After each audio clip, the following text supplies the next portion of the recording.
What's up, guys? Welcome back to another video on this channel. Before we get into it, I quickly want to say if you enjoy this content, please hit the subscribe button below. As a new channel, this would help out a lot. For today's video, we are going to be talking about potential sell-high players.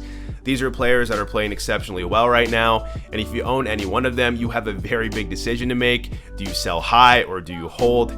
I'm here to help you with that decision today, but I do want to say that I did sell Kreider last year high, and he ended up scoring 52 goals on the season. If Bo Horvat ends up winning the Rocket Richard Trophy, please do not get mad at me. Let's get right into it. The first player on this list is the man in the thumbnail, and that man is Erik Karlsson of the San Jose Sharks. As everyone expected going into the season, Erik Karlsson is fourth in the league in goals, trailing behind Andrei Svechnikov, Bo Horvat, yes, you heard that right, and Connor McDavid. He has 10 goals in 16 games, putting him on a pace of 51 goals in the season. Yes, pace early on is very silly to discuss, but it shows how insane Karlsson is playing. Karlsson already has the same amount of goals as he did last year, but he's played 34 less games. He has a total of 21 points in 16 games, and this right here might be my favorite tweet about Erik Karlsson. Erik Karlsson putting up career numbers to prevent the franchise from drafting the generational talent is peak Sharks hockey, and yes, this is true. These are career numbers for Karlsson. Karlsson has won the Norris Trophy twice, and yet this is the best start of his career. For the sell high argument, I will say this. The Sharks are not a good team this year. They are going to be bottom 5 in the league, competing for Connor Bedard, who is going to be the #1 draft pick.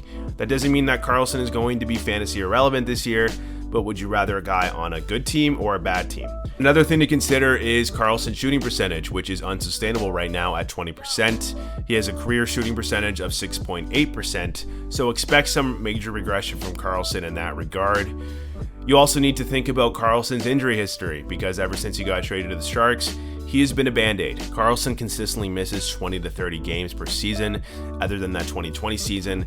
So this is something to consider because he could potentially ruin your chances at making the playoffs if you have to throw him on the IR for 1 to 2 months. Now, with all that being said, yes, the Sharks are a bad team. Yes, he has injury history. Yes, his pace and shooting percentage is unsustainable, but that doesn't mean Karlsson is going to be bad. And this is why I will give you the hold argument. The best reason for holding Erik Karlsson is Brent Burns. What I mean by this is that Brent Burns is no longer on the Sharks team. He got traded to the Canes in the offseason, and this gives Karlsson full control of the offense. Now he's manning the PP1, he's going to get all the touches, he's going to bring the puck up the ice, and this could be the major thing that levels Karlsson up compared to the other seasons on the Sharks. To counter my earlier point in the sell high argument, it honestly doesn't really matter if a player is on a bad team. They can still be a fantasy beast. The Sharks were not a good team last year either, and Timo Meier was one of the best fantasy players in the league, and the same can be said about Karlsson this year. The biggest thing with Karlsson, and I went back and forth on this, is what type of player can you trade Karlsson for? If you don't need a defenseman, if you think you're good on defense and you want to trade him, can you trade him for an elite guy? Maybe somebody on that buy low list like Huberdeau? I don't know. You could always try, but I would probably lean towards keeping him. In the end, having a defenseman that can put up 70 plus points in a season potentially is extremely valuable. And with the way that Karlsson is playing, I think he will do that. This is why my final verdict is to hold Erik Karlsson. I honestly think Karlsson could be a league winner. So be happy that you drafted him and cross your fingers that he stays healthy and he will put up amazing points this season. The next player on this list is Bo Horvat of the Vancouver Canucks. I don't know what's going on with Bo Horvat. He has 12 goals in 14 games, putting him on pace for 70 goals in this season. He's second in the league in goals, only trailing Connor McDavid, and along with these 12 goals, he has 18 points in 14 games. Personally, I don't think Bo Horvat is going to keep up this pace. Don't get me wrong, Horvat is a solid player. He's been a consistent 25 to 30 goal scorer, but I just think there's no way he puts up 40 to 50 goals, especially with the way the Canucks are playing, and there are many reasons for this. Along with the Canucks being bad, the first reason is that he is 27 years old. It's not like he's entering some sort of breakout age where you think, oh, this makes sense. Now he's going to start scoring 40 goals. Like, it just doesn't work like that. The second reason is that he's on the third line. Yes, he's on the first line power play unit, but he is on the third line on a team that is not going to make the playoffs. And the third reason is that his shooting percentage is extremely unsustainable. It's at 25%. His career shooting percentage is around 13%. So expect some major regression from Horvat. You might say to me, hey, Chris Kreider was 30 years old last year and he still put up 52 goals. But I would say that's an entirely different situation because the Rangers were one of the best teams in the league last year. You put a guy in a situation where the team is amazing, he can break out. I don't know what you can get for Bo Horvat because center is such a deep position, but certainly you can get something with the way he's been playing. Some owner out there is going to think Horvat is the next Wayne Gretzky, and you might be able to get a really good trade. So try that if you can before it's too late. The next player on this list is Hampus Lindholm of the Boston Bruins. Bruins are second in the league, only behind the Vegas Golden Knights. And I would have to say that Lindholm has been a huge reason why. To put things in perspective, Lindholm is tied for 5th in defenseman points alongside Cale Makar. And he has an uncharacteristic 4 goals and 10 assists for a total of 14 points in 14 games. He almost has the same goals and half as many points as he did last year, and he has played 57 less games. This is crazy right now, and I think a big part of this is McAvoy being out. He just came back, so the window of opportunity to sell high in him is very low. But he was getting that power play one time. He was the guy that was bringing up the puck. He was their main defensive guy. And things are probably going to change with McAvoy back in the fold. With that being said, I don't think McAvoy is a lock on power play 1. In fact, they have been actually running 5 forwards on the power play. Don't know how long they are going to do that. But still, Lindholm has some value. Right? If you're talking about the hold argument, you would say that, hey, Lindholm could be playing with McAvoy on the first unit. You could also say that Lindholm is playing on one of the best teams in the league, and being on Anaheim was holding him back from his full potential, like Anaheim usually does with their players. I'm a big stats guy and an analytic guy, and Lindholm's advanced stats have been off the charts offensively and defensively. I think it was a great pickup by the Bruins. But still, if you're looking at Lindholm's career stats, his best season was when he had 34 points in 78 games. This is not very good. Despite being on the Ducks his whole career, there is just no way Lindholm keeps up this pace, especially with him very likely not being on the power play 1 at all for the rest of the season. I still think he has some value as a defenseman. I think he's probably going to put up 40 points. Maybe 10 goals. His peripherals are okay. He puts up like hits and blocks here and there. But you probably should sell high in him before it's too late. It might already be too late, like I said, with McAvoy coming back. If you can, try trading Lindholm for a more reliable defenseman, particularly one that is going to be on a first-line power play unit. If you can't do that and you hold him, it's going to be okay, but absolutely try selling him high at this point. The next player on this list is Nick Suzuki of the Montreal Canadiens. Suzuki has been on an absolute tear this year with 17 points in 14 games. Also, of these 17 points, he has 9 goals. 9 goals in 14 games is really good. And he is playing on a Montreal Canadiens team that is not as bad as they were last year. Ever since St. Louis came into being their head coach, he's played exceptionally well with Caulfield, and I am thoroughly impressed with how he's playing so far this season. Every year that Suzuki has been in the league, he's actually improved on his previous year in terms of point totals. He had 21 goals and a total of 61 points in 82 games last year, which is really solid. And if the trend continues, he's likely going to be a 70-point plus player this year. Although I am high on Suzuki this year, something to consider is that his shooting percentage is insane right now. It's at a very unsustainable percentage of 27.3%. His career shooting percentage is around 12.4%. So think about that when you're making this decision. Regardless, in my final verdict, I will say to hold on to Nick Suzuki.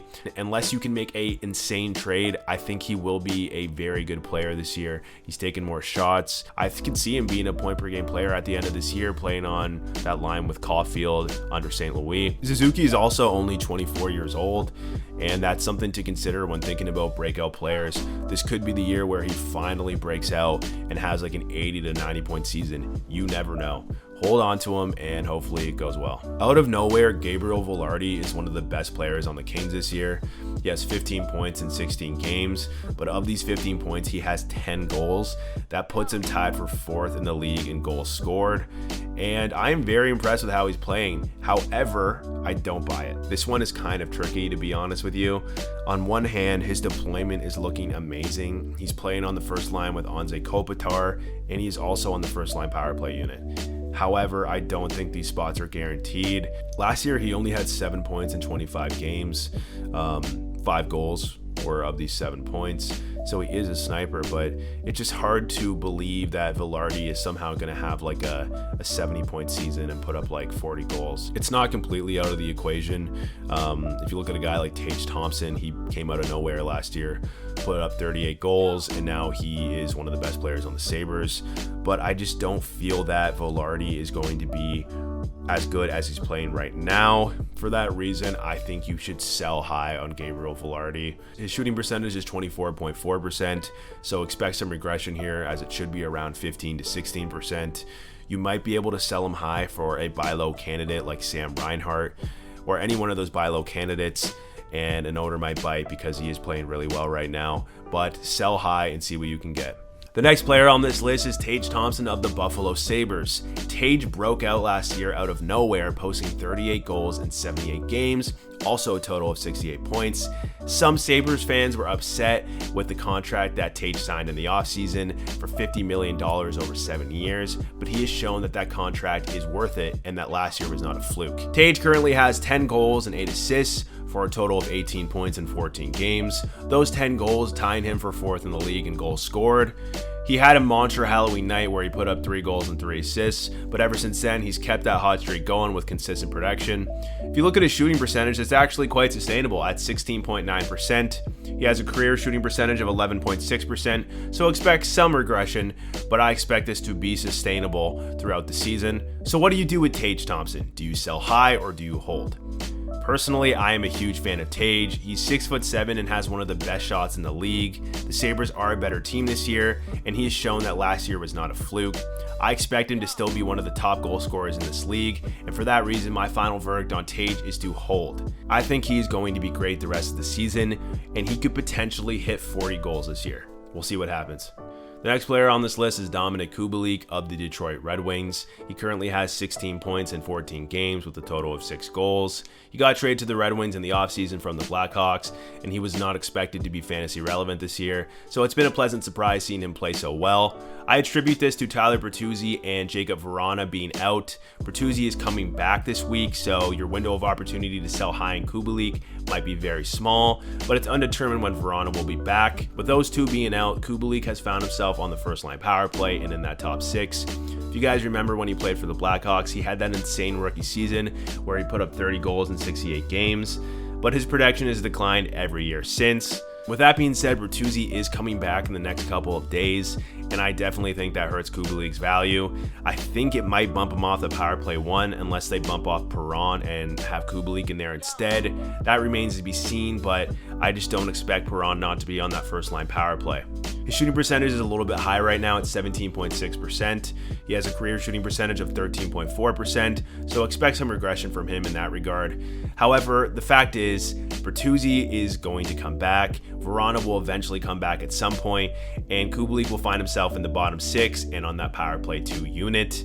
So, with all that being said, my final verdict is to sell high in Kubalik. It might be tough with Bertuzzi coming back in the next couple of days, but fire off those trades and hopefully you can get someone more reliable to fit on your team. Another Sabres player that's doing amazing is defenseman Rasmus Dahlin.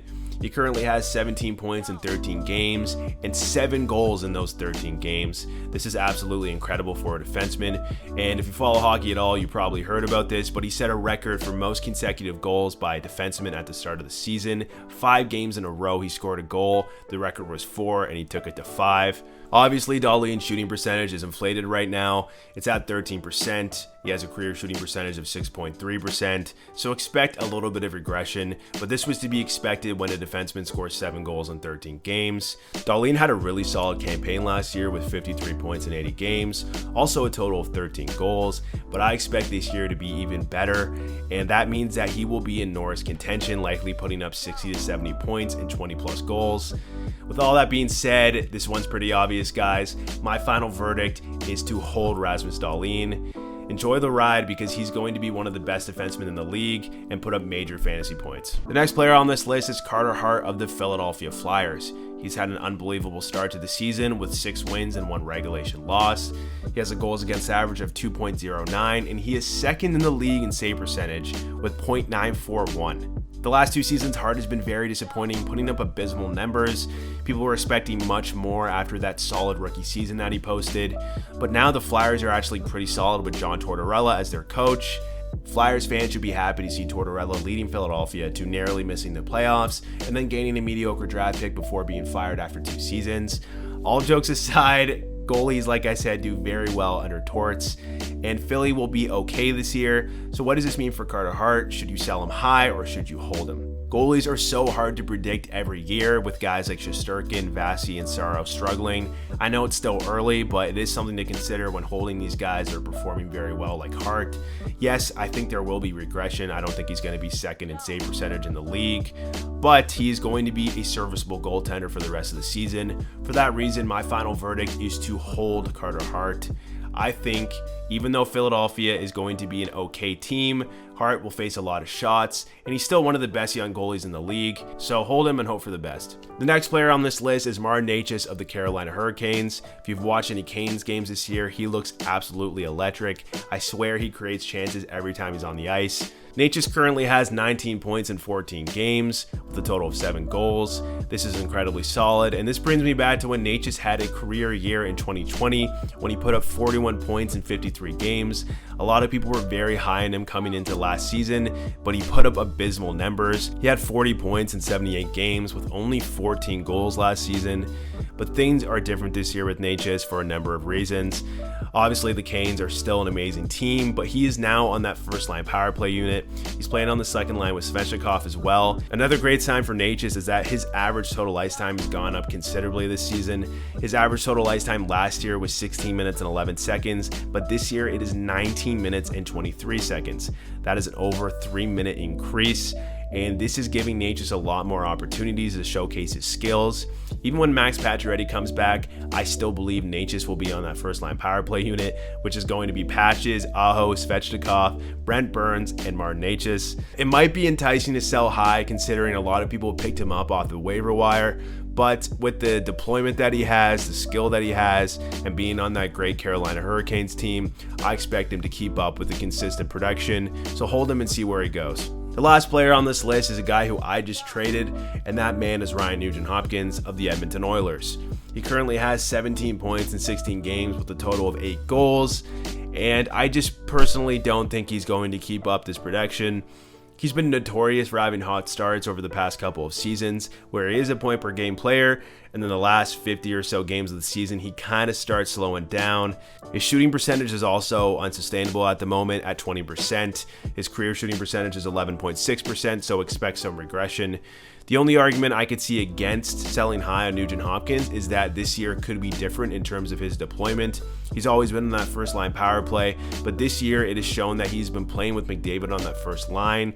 That could produce much better results for Nugent-Hopkins compared to last year when he was centering that third line for most of the season. He's been a consistent 55 to 65 point player, but he usually doesn't put up too many goals, averaging around 20 goals a year. Last year was especially bad because he only had 11 goals in 63 games. I expect him to be better this year because obviously he is 3 goals off his total from last year, but I am just not too high in Nugent-Hopkins as a player. If your league values peripherals, he doesn't do very well in that department either. He doesn't put up a lot of shots, blocks, or hits.